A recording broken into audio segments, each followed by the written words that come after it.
மீசான் டிவியின் தமிழ் பேசும் உறவுகளை அன்போடு வரவேற்றுக் கொள்கிறோம். நாட்டில் ஏற்பட்ட கனமழையின் காரணமாக 2 பேர் பலியானதோடு 3 பேர் மாயமானதோடு மக்களுடைய இயல்பு வாழ்க்கை முற்றிலும் பாதிக்கப்பட்ட செய்திகள் பதிவாகியிருக்கு. யோஷித ராஜபக்ச மற்றும் முன்னாள் கடற்படை தளபதி வசந்த கருணாகொட ஆகியோருக்கு எதிராக குற்றப்பத்திரிகை தாக்கல் செய்யப்பட்டிருக்கு. முன்னாள் ஜனாதிபதி கோட்டபாய ராஜபக்ச தாக்கல் செய்த ரிட் மனு மீதான வாத பிரதிவாதங்கள் நிறைவுக்கு வந்து தீர்ப்பு எப்போது எவ்வகையான தீர்ப்புகள் வரப்போகுது என்ற பல்வேறு செய்திகள் தான் இன்றைய பதிவு. வாங்க வீடியோக்குள்ள போகலாம், விரிவாக பார்க்கலாம். டிட்வா சூறாவளி, அதை அடுத்து வெள்ளப்பிரளயம், மண் சரிவு அப்படின்னு சொல்லி மிகப்பெரிய ஒரு அனர்த்தத்துக்கு நாடு முகம் கொடுத்து பல்வேறு நட்டங்களையும் பல்வேறு காயங்களையும் ரணங்களையும் கண்டு அதிலிருந்து மீளழ்ச்சி பெறாத இந்த சூழ்நிலையில் நாடு திடீரென மற்றும் ஒரு பெரும் அனர்த்தத்துக்கு முகம் கொடுத்திருக்கு. மேல் சப்ரகமுவ மற்றும் மத்திய மற்றும் வடமேற்கு ஆகிய மாகாணங்களில் தொடர்ச்சியாக கனமழை பெய்ததன் காரணமாக வெள்ளமாக மாறி மண் சரிவு அப்படின்னு பல்வேறு அனர்த்தங்களுக்கு இப்போது நாடு முகம் கொடுத்த சூழ்நிலையில் 2 பேர் பலியானதோடு 3 பேர் மாயமாகி மக்களுடைய இயல்பு வாழ்க்கை முற்றுமாக பாதிக்கப்பட்ட மற்றும் ஒரு அதிர்ச்சியை இப்போது உண்டு பண்ணியிருக்கு. நேற்றைய தினம் அதிகபட்சமான மழை வீழ்ச்சியாக நுவரெலிய கேனியன் பகுதியில் 191 மில்லிமீட்டர் அளவிலான மழை வீழ்ச்சி பதிவானது பெரும் அதிர்ச்சியை உண்டு பண்ணிருக்கு. மற்றும் ஒரு தகவலின்படி 201 மில்லிமீட்டர் கனமழை பதிவானது என்ற செய்தியும் சொல்லப்பட்டது. நாவலப்பிட்டி குருந்துவத்த பிரதான வீதியில் அமைந்திருக்க ஒரு கிராமத்தில் இருந்த கடை மீது திடீரென மண்மடு ஒன்று சரிந்து விழுந்ததில் 45 வயது மதிக்கத்தக்க ஒரு முதியவர் பலியான சம்பவம் பதிவாகியிருக்கு. ஹெட்டன் பொல்பிட்டிய பகுதியில் திடீரென ஒரு வீட்டின் மீது மண்மடு சரிந்து விழுந்ததில் ஒரு பெண் பலியானதோடு 3 பேர் மாயமான சம்பவம் பதிவாகி அந்த பிரதேசத்தில் மிக பெரும் சோகத்தை உண்டு பண்ணியிருக்கு. காணாமல் போன 3 பேரையும் தேடுகின்ற பணிகள் தொடர்ந்து கண்டி கொழும்பு பிரதான வீதியில் கடுகண்ணா பிரதேசத்தில் திடீரென மண்மேடு சரிந்து விழுந்து பாதை மூடப்பட்ட செய்தியும் மாற்று பாதைகளை பயன்படுத்தும்படியான அறிவுறுத்தல்களும் பயணிகளுக்கு வழங்கிய சம்பவமும் நேற்றைய தினம் பதிவாகி இருந்தது. ஹெட்டன் கொழும்பு பிரதான வீதியிலும் பல இடங்களில் மண் சரிவு ஏற்பட்டு பாதைகள் மூடப்பட்ட சம்பவமும் பதிவாகி இருந்தது. ஹெமாத்தகம அம்புலோ ஊடாக கம்பளை செல்லுகின்ற வீதியில 2 இடங்கள்ல மண் சரிவு ஏற்பட்டு பாதைகள் மூடப்பட்டிருந்தது. தற்போது பல மாவட்டங்களுக்கு 1வது மற்றும் 2வது அதை தாண்டி 3வது சிவப்பு மண் சரிவு எச்சரிக்கைகளும் விடப்பட்ட சூழ்நிலையில குறித்த பிரதேசத்தில் இருக்கின்ற மக்கள் ரொம்ப அவதானமாக இருக்கும்படியும் பாதுகாப்பான இடங்களுக்கு செல்லும்படியும் அறிவுறுத்தல் வழங்கப்பட்டதோடு இரவு நேரங்களில் குறிப்பாக இந்த பகுதிகளில் தங்க வேண்டாம் என்ற ஒரு அறிவுறுத்தலையும் விட்டிருக்கிறாங்க. காரணம் என்ன அப்படின்னு பார்த்தீங்கன்னா, இரவு நேரங்களில் அதிகப்படியான மழை வீழ்ச்சி பதிவாகுவதற்கும் மண் சரிவு ஏற்படுவதற்கான காரணமாக இருக்கும். பாதுகாப்புக்கு யாரும் வர முடியாத சூழ்நிலை இருப்பதனால உயிர் சேதங்களும் பொருளாதார சேதங்களும் அதிகம் ஏற்படும் என்பதனால குறித்த பிரதேசத்தில் வாழுகின்றவர்கள் உடனடியாக பாதுகாப்பான இடங்களுக்கு நகர்படியான அறிவுறுத்தல்களையும் இப்போது குறித்த திணைக்களங்கள் மக்களுக்கு அறிவுறுத்தல் வழங்கியிருக்காங்க. ஹெட்டனோயா திடீரென பெருக்கெடுத்ததன் காரணமாக அந்த தாழ்வு பகுதிகளில் இருந்த குடியிருப்புகள் முற்றாக நீரில் மூழ்கிய சூழ்நிலையில கிட்டத்தட்ட 20 குடும்பங்கள் இந்த வெள்ளத்தில் சிக்குண்ட சூழ்நிலையில அதிரடியாக இராணுவத்தினர் இவர்களை பாதுகாப்பாக மீட்ட சம்பவங்களும் பார்க்க கிடைத்தது. ஹெட்டன் வட்டக்கல பிரதேசத்துல திடீர் வெள்ளப்பெருக்கு ஏற்பட்டதுல வயது முதிர்ந்த ஒரு பெண் வெள்ளத்தில் அடித்து செல்லப்பட்ட போது பிரதேச மக்களால் பாதுகாப்பாக மீட்கப்பட்ட சம்பவமும் பதிவாகியிருக்கு.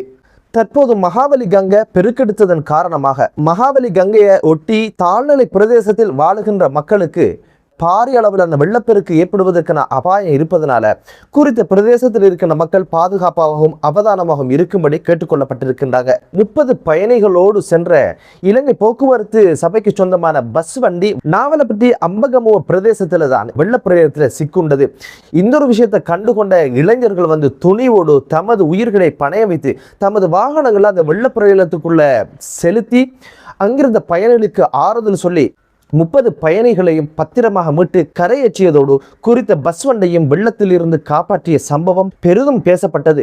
கடந்த வெள்ளத்தின் போதும் ஒரு பஸ் வண்டியுடைய சாரதி பயணிகளை ஏற்றுக்கொண்டு வெள்ள பிரளயத்தில் பயணித்ததன் காரணமாக தற்போது அவருக்கு எதிரான வழக்கும் இப்போது ஓடிக்கொண்டிருக்கிறது. தம்மோடு வருகின்ற பயணிகளுடைய நலனையும் கருத்தில் கொண்டுதான் இது போன்ற அசாதாரண சூழ்நிலையில பயணிகளுடைய நலனை கருதி சாரதிகள் நடந்து கொள்வதுதான் சாலச் சிறந்தது அப்படின்னு ஒரு விஷயம்தான் இந்த ஒரு சம்பவம் நமக்கு சொல்லுது. மற்ற செய்தி என்ன அப்படின்னு பார்த்தீங்கன்னா, யோஷித ராஜபக்ச மற்றும் முன்னாள் கடற்படை தளபதி வசந்த கருணாகொட ஆகியோருக்கு எதிராக லஞ்ச ஊழல் ஆணைக்குழுவினர் நேற்றைய தினம் கொழும்பு மேல் நீதிமன்றத்தில் 8 குற்றச்சாட்டுகள் அடங்கிய குற்றப்பத்திரிகையை தாக்கல் செய்து வழக்க உத்தியோகபூர்வமாக ஆரம்பித்து வச்சிருக்கிறாங்க. இந்த வழக்கோட பின்னணி என்ன அப்படின்னு பார்த்தீங்கன்னா 2005 மற்றும் 2006 காலப்பகுதியில் அவருடைய கல்வி தகமைக்கு ஏற்ப இராணுவத்தில் இவரை இணைத்துக் கொள்வதற்கான தேவையான நடவடிக்கை எடுத்தது மட்டுமல்லாமல் அதற்கு மேலே இருந்த பல்வேறு இராணுவ வீரர்களுக்கு கிடைக்க வேண்டிய வரப்பிரசாதங்கள் இல்லாமல் போனதற்கான காரணமாக இருந்தாங்க அப்படின்ற பல்வேறு குற்றச்சாட்டில் தான் யோஷித்த ராஜபக்ச மற்றும் இதற்கு காரணகர்த்தாக இருந்த முன்னாள் கடற்படை தளபதி வசந்த கருணாகொட ஆகியோருக்கு எதிராக குற்றப்பத்திரிகை தாக்கல் செய்யப்பட்டு இந்த வழக்கு இப்போது தொடங்கி வைக்கப்பட்டிருக்கு. முன்னாள் கடற்படை தளபதி வசந்த கருணாகொடைக்கு எதிராக 11 பேர் கடத்தப்பட்டு காணாமல் ஆக்கப்பட்ட குற்றச்சாட்டும் அவர் மீது முன்வைக்கப்பட்டு அதற்கு எதிராக குற்றப்பத்திரிகை தாக்கல் செய்யப்பட்ட அந்த வழக்குகளை இப்போது நடந்து வருவதை பார்க்க முடியுது. பொறுத்திருந்து பார்க்கலாம் இந்த வழக்குடைய தீர்ப்பு எப்படி வந்து முடிய போகுது. எனவே கால தாமதமின்றி கூடிய சீக்கிரம் இந்த வழக்குகள் விசாரிக்கப்பட்டு குற்றவாளியாக கருதப்படும் பட்சத்தில் இவர்களுக்கான தண்டனையும் கொடுக்கணும் என்பதுதான் இப்போது மக்களுடைய அபிலாசை. பொறுத்திருந்து பார்க்கலாம் இந்த வழக்குகளில் என்ன வகையான தீர்ப்புகள் வந்து விட போகுது அப்படின்னு சொல்லி. நேற்றைய தினம் மிக முக்கியமான மற்றும் ஒரு வழக்கு விசாரணைக்காக எடுத்துக்கொள்ளப்பட்டதுதான் முன்னாள் ஜனாதிபதி கோட்டபாய ராஜபக்ச ஈஸ்வர் குண்டு தாக்குதல் குறித்த விசாரணைக்காக பிடிஐ கீழ் தன்னை கைது செய்வதற்கான தடை உத்தரவை பிறப்பிக்கணும் அப்படின்னு சொல்லி ஒரு ரிட் மனுவை தாக்கல் செய்திருந்தாங்க. குறித்த ரிட் மனு மீதான வாத பிரதிவாதங்கள் இப்போது நிறைவுக்கு வந்து இதனுடைய தீர்ப்பு எதிர்வரும் செப்டம்பர் மாதம் 21ஆம் தேதி இதற்கான தீர்ப்பு வழங்கப்படும் அப்படின்னு சொல்லித்தான் நீதிமன்றம் நேற்றைய தினம் அறிவித்திருந்தது.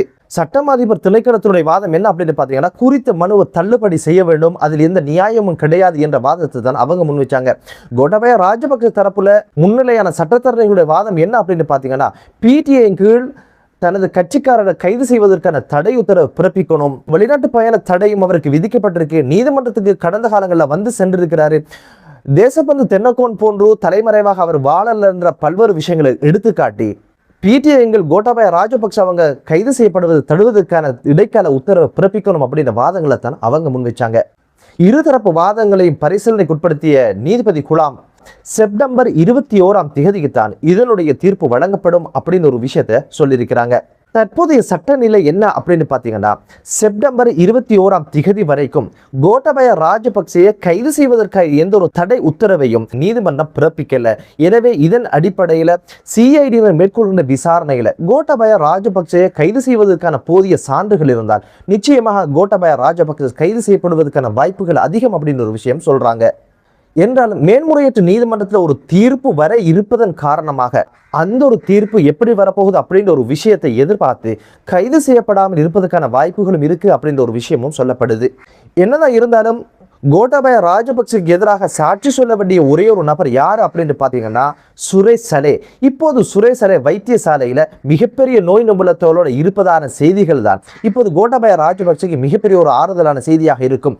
கோட்டபாய ராஜபக்ச தரப்பில் வைக்கப்படுகின்ற பிரார்த்தனை என்னவா இருக்கும் அப்படின்னு கேட்டீங்கன்னா எதிர்வரும் செப்டம்பர் மாதம் 21ஆம் தேதி வரைக்கும் ஏதோ ஒரு வகை நோய் நிபுணம் அப்படின்னு சொல்லி வைத்தியசாலையிலே கிடையாக கிடந்துடும் சுரேஷ் சலே அல்லது அதுக்கடையில் அவர் மண்டையை போட்டணும் அப்படின்ற மிகப்பெரிய ஒரு பிரார்த்தனை இருக்கும் என்பதுதான் இப்போது மிகப்பெரிய ஒரு பேசுபொருளாக மாறி இருக்கு. இந்த ஈஸ்வர குண்டு தாக்குதலால் மிகப்பெரிய லாபம் அடைஞ்சது யார் அப்படின்னு பார்த்தீங்கன்னா ராஜபக்சர்கள்.